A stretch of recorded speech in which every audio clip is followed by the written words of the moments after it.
Average Joe travels the California Inscape. Season 5, Children of the Pumpkins. Episode 8, I Spit on Your Pumpkin. Story by Penguin Pete.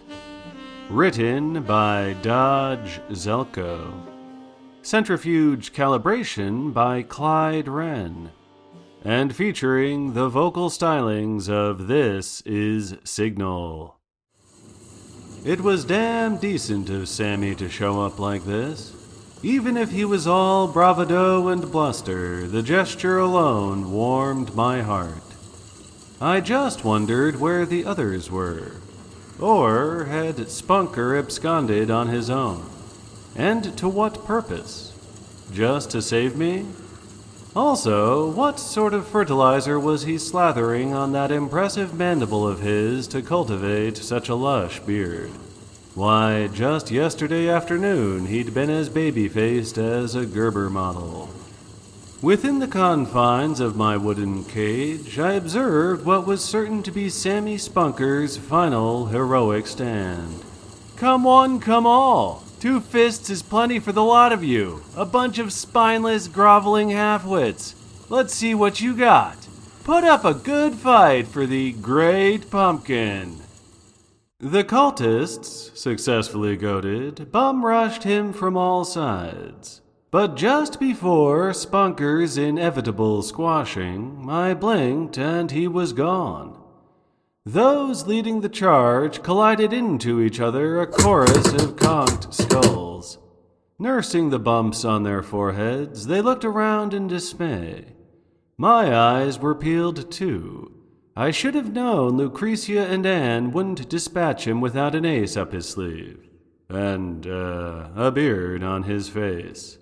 Yoo-hoo! Sammy suddenly trilled, waving from a spot 20 or 30 yards from where he'd last been seen. Like a school of angry tuna. I had no idea. The cultists changed direction. Sammy let them get dangerously close this time. They were practically on top of him before he blipped away without even a puff of smoke. He was simply deleted from the scenery, a phantom, a mirage. Many of the cultists had reared back to throw punches, and the momentum of their fists could not be recalled. Bloody noses and black eyes abounded, a frenzy of friendly fisticuff fire. Dazed and frazzled, they blinked their swollen eyes and waited for their ephemeral nemesis to reappear. This spectacle played out over and over, until half the cultists had been punched out by their own peers. Sammy did not seem to be tiring of the gambit. I sat back and lit a lucky strike, enjoying the show, contemplating on the extreme danger I was in by having a cigarette within such a flammable confine. I was on the verge of growing halfway complacent when a high-velocity object whistled past my ear and lodged itself in the wooden slat nearest my head. My eyes briefly crossed. I studied the missile. It appeared to be a crossbow bolt. A full volley was launched from somewhere in the tree line. It blotted out the sky. Cultist after cultist was hit, collapsing to the ground immediately. Swarms of iridescent fae alighted from the foliage, wielding crossbows and taking no prisoners. I went from witnessing harmless magical hijinks to an all-out massacre. None were spared, not even your beloved Average Joe. I took a bolt right in the shoulder, prompting me to utter an unanticipated ouch. That was all I had time for before I felt myself nodding off. I don't know how long I was out, but what a relief to find Anne looming over me and not a bunch of costumed jackaloonies. Joe, are you all right? Can you think straight? What's my birthday? Uh-oh. Gee, Anne, whatever they hit me with must have clouded my memory. It's on the tip of my tongue, I swear. What you were hit with What they were all hit with is the antidote to the pumpkin spice brew.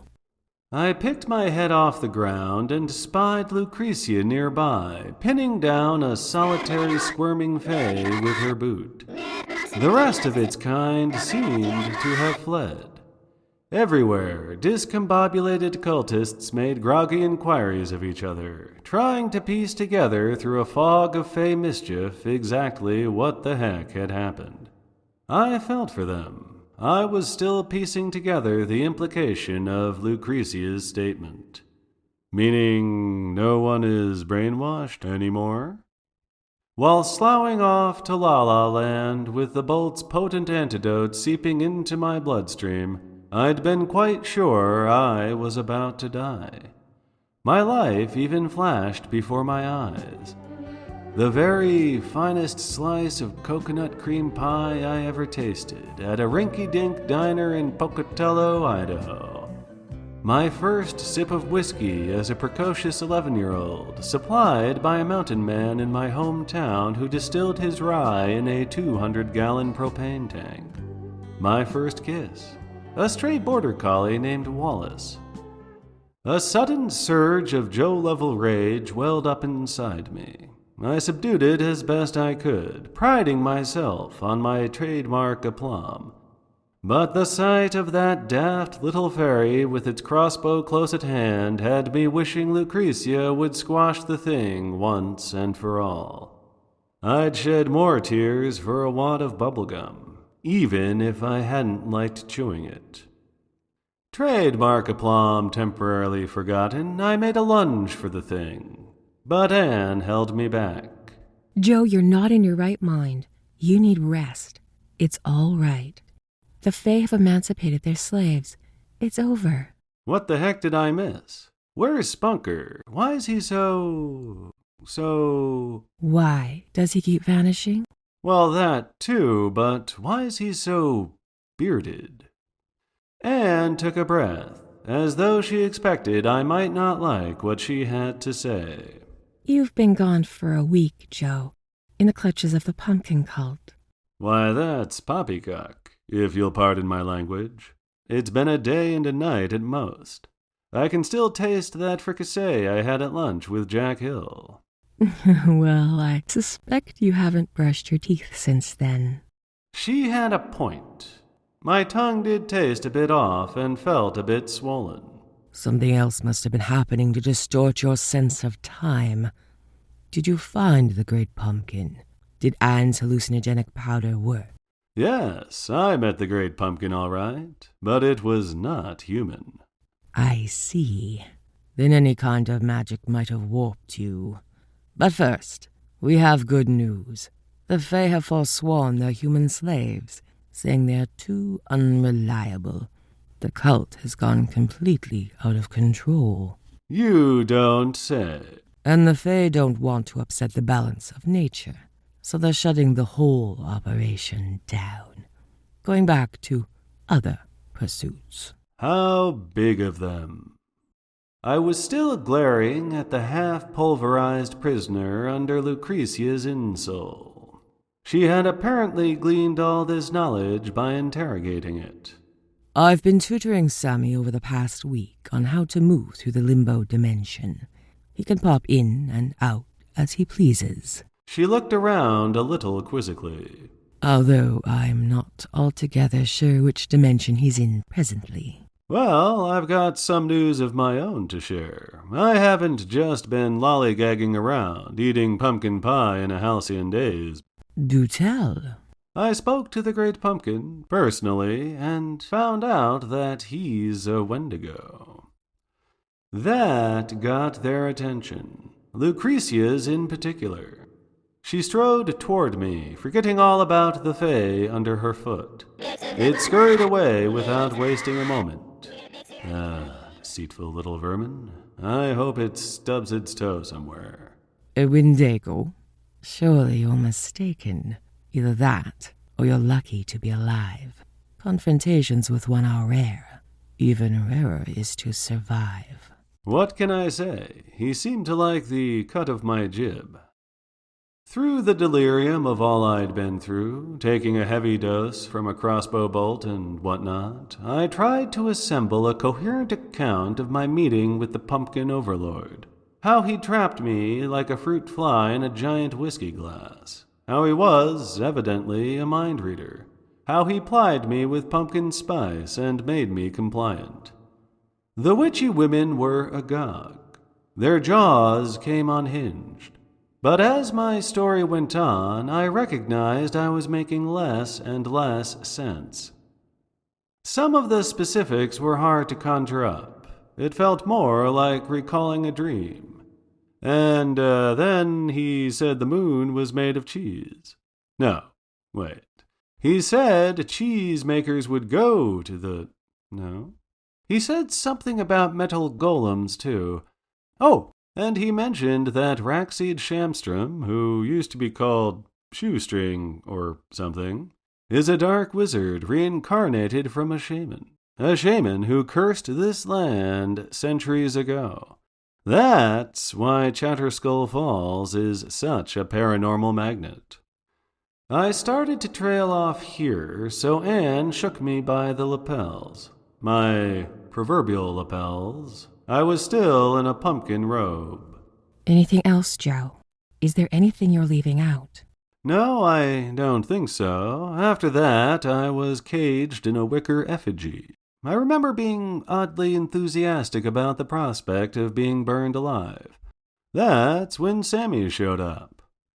I searched around for him again. He was a slippery fellow. All I saw were disheveled, deprogrammed cultists pulling themselves together. One of them furiously patted his non-existent pockets and hollered, "Has anyone seen a brown leather billfold?" Wendigos require sacrifice. They require human worship. Since the sacrifice wasn't carried through, the Great Pumpkin has lost considerable power. We should count ourselves exceedingly fortunate. Oh, don't worry. I'm well aware I lead a privileged life. Now, could someone kindly point me toward the Packard? I misplaced it right before I was nearly immolated. The farm isn't far from here. I'll lead you there. Can you walk okay? Properly motivated, I think I can make it as far as the nearest happy hour. I let her help me to my feet, and I brushed off my robe. Then I stripped the cursed thing off and launched it away. Blood circulated between my toes and brain. I was feeling a little better. There is one thing about the Wendigo still puzzling me. Anne was on the page. If it has the power of clairvoyance, why didn't it warn the cultists of the looming Fey attack? Why couldn't it foresee their downfall? The ways of the Wendigo are still mysterious to us. Maybe their foresight is limited. Maybe they still have a certain convoluted sense of fairness that we cannot fathom. I was willing to buy it. I couldn't fathom much. Lucy announced that she was going to teleport into Limbo and see if Sammy hadn't gotten lost. Meanwhile, Anne and I would trudge back to the Packard.